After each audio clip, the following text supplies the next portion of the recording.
what I was saying about the 4th of July. So what ended up happening, my dad learned from my grandfather Claude on how to purify gold and how to refine gold.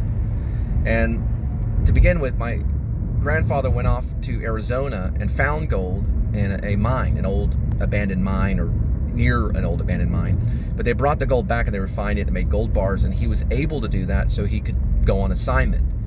And people would give him gold and he'd purify it and make it as pure as he could. My dad learned that from him and started a business in Roanoke, which is now Southlake. That was Eutectic Metals. Then that turned into Lone Star Casting, which was a refinery. It's actually a factory that made jewelry, and he designed the jewelry. That went on throughout the 80s. That's why I had like RoboCop and all the Eddie Murphy movies, you know, Beverly Hills Cop, and you know, and I learned how to play Axel Foley on the piano and on the keyboard. My dad had a piano. My dad played Eric Clapton songs on the guitar. He'd bring friends over and they had bands that would play in the, you know, in the kitchen, and he'd bring in all these people and there'd be big parties, and he was kind of, I think he ended up selling his guitar to one of the Crosby, Stills and Nash young people. Crosby, Stills and Nash, or no, Buffalo Springfield or something like that. There was some rock star he sold the guitar to.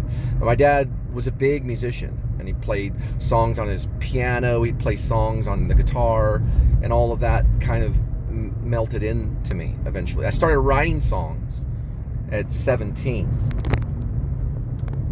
and I wrote I was in high school at Keller High School. I met some guys. We were going to start a band that was kind of like REM, and it was called 9 Minutes to Live, and I was the lead singer, and I wrote some lyrics, and we were going to start this band and everything. But what ended up happening, there was this big party. I worked at a grocery store called Diamonds, and I left the grocery store one night, decided to leave my dad's home, and I moved in with my mom and dad. My mom and stepdad in Fort Worth.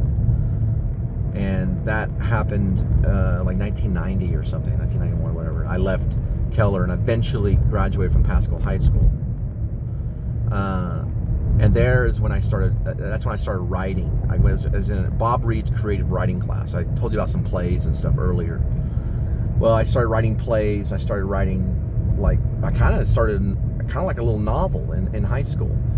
And I wrote a lot of plays and poetry, and then that turned into songs and stuff. I still do it today. Sam Shepard has always been an admiration. Like, Sam Shepard has always been a big deal in my life, because Sam Shepard also started a rock band, the Holy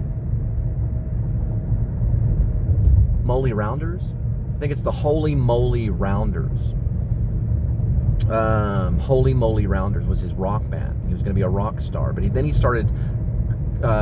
He was paid to be a rock star reviewer, like Rolling Stones or something. He was paid to be a journalist for rock and roll, and he wrote for that for quite a bit of time. All these famous bands that were coming out, CBGB and stuff. He also started writing plays, and he ended up becoming Sam Shepard.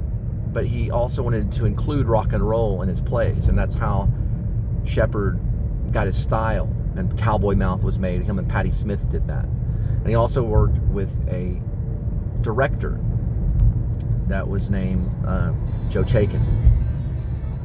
And that's how Sam Shepard came about. But I always admired him because music was part of his kind of like household. And rock and roll was part of his household in his plays.